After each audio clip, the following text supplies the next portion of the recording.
The sun rising over Lake Michigan should have been beautiful. From the 45th floor of the Hansung Tower, Chicago looked like a kingdom of glass and ice. But I wasn't looking at the view. I was looking at the cardiac monitor next to Park Kang-Dae's bed. My name is Dr. Nia Washington, and for the last 6 hours, I hadn't been a doctor. I'd been a guard dog sitting at the bedside of the most dangerous man in the city. He was asleep.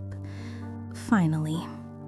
The Narcan had flushed the opioids out of his system, but the withdrawal crash was brutal.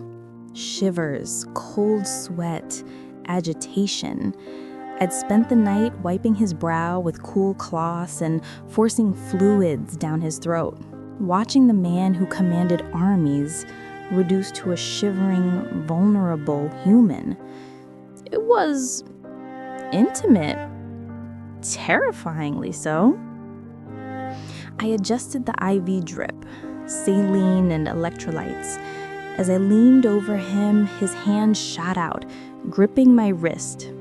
His grip was iron. His eyes opened. They weren't groggy. They were sharp, black obsidian. "Who touched me?" he rasped. His voice was like gravel. "Just me," I said, keeping my voice level despite the spike in my own pulse. "Checking your hydration. You were poisoned, Kang-Dae. Remember?" He released my wrist slowly, his fingers trailing against my skin for a fraction of a second longer than necessary. He sat up, wincing as he rubbed his chest where I'd sternal-rubbed him back to consciousness last night. "Sato," he said. The name came out like a curse. He smiled when he handed me that drink. He used a synthetic fentanyl analog, fast-acting, lethal. If you hadn't been there, I would be a corpse in a tuxedo," he finished. He swung his legs over the side of the bed. He was shirtless. His torso was a map of old violence, faint scars that looked like knife wounds, a burn mark on his shoulder. This wasn't the body of his CEO. It was the body of a survivor. "You need to rest," I ordered. "Your heart rate is still unstable." He ignored me, standing up. He sweated, and instinctively I stepped forward to catch him. My hands landed on his bare chest to steady him. His skin was burning hot. For a moment, we froze. The air in the room got heavy, charged with something that wasn't medical. He looked down at me, his height overwhelming. "You are good at saving people, Nia, but you are terrible at following orders to stay safe." "I'm a doctor," I countered, removing my hands but not stepping back. "We run towards the fire, not away from it." Before he could respond, the heavy mahogany doors burst open. Mr. Han, his head of security, marched in, followed by 3 tactical officers. They stopped dead when they saw me standing so close to their boss, shirtless. Han bowed low, speaking in rapid, agitated Korean. I caught the words police, investigation, and containment. Kang-Dae's face hardened. The mask was back on. He walked into his walk-in closet and emerged 30 seconds later, pulling a black silk dress shirt over his scars. "Near," he said, switching to English. "Stay in this room.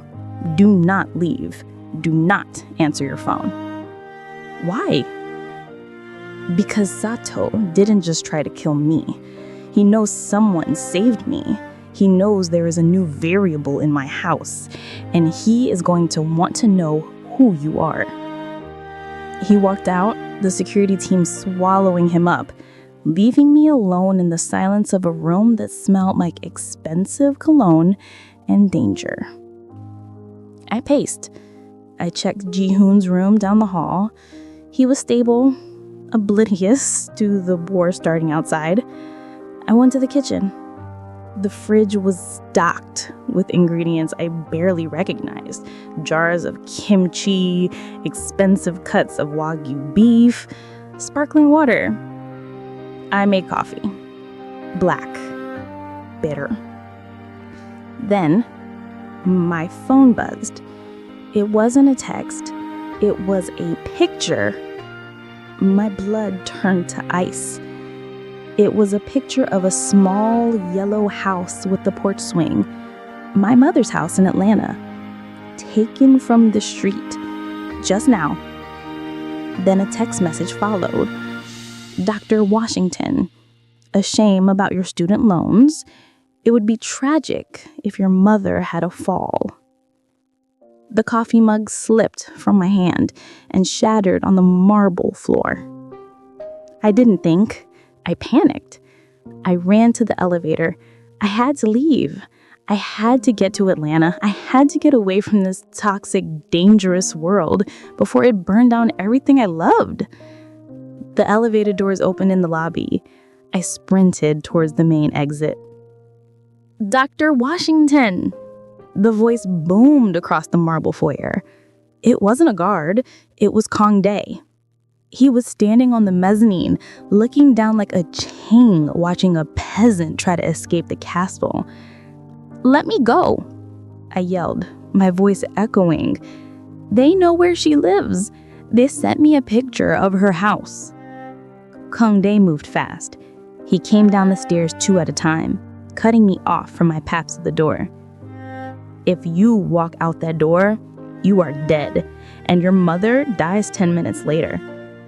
"You did this," I screamed, shoving his chest. "I was just a resident with debts. Now my mom is a target because of your corporate wars." He caught my wrists. He didn't hurt me, but he held me fast. "Listen to me," he hissed. "Sato thinks you're a weakness. He thinks he can use you to get to me. If you run, you prove him right. You become prey." "So what do I do?" I was crying now, tears of frustration and terror hot on my face. "No." He pulled me closer. He smelled like wrath and silk. "Mr. Han," he barked without looking away from me. The security chief appeared. "Send Team Alpha to Atlanta. Secure Mrs. Haunton Washington. Move her to the safe house in Buckhead. Do not let her out of your sight." "Yes, sir." "And call the press," Kang-Dae added. "Tell them to assemble in the lobby in 1 hour." "The press?" I asked, confused. "Why?" Kang-Dae looked at me, his dark eyes searching mine for permission, or maybe forgiveness. "Sato attacked my doctor because he thought she was just an employee. Disposable." He straightened his jacket, his demeanor shifting from protector to predator. "So you can no longer be my employee, Nia. Then what am I?" He took my hand, intertwining his fingers with mine. The contrast of his pale skin against my dark skin looked striking, deliberate. "In 1 hour, I am going to walk out there and introduce you to the world, not as my doctor, but as my fiancé." My jaw dropped. "Your fiancé? You've lost your mind. That's a lie." "It's a shield. In my culture, in my world, family is untouchable. If you are my life to be, attacking you is a declaration of total war. Sato won't dare touch you or your mother if it means burning down the entire city." He squeezed my hand. "Trust me, Dr. Washington. You saved my life twice. Let me save yours." I looked at the shattered coffee mug on the floor. I thought of my mom on her porch swing. I looked at the man who terrified me and fascinated me in equal measure. "Fake fiancé," I whispered. "For now," he said. But as he led me towards the elevator to prepare for the cameras, he didn't let go of my hand. And for the first time in my life, terrified as I was, I felt safe. I just hoped I remembered to act the part, because looking at him, I had a feeling the acting wasn't going to be the hard part. The hard part would be remembering it wasn't real.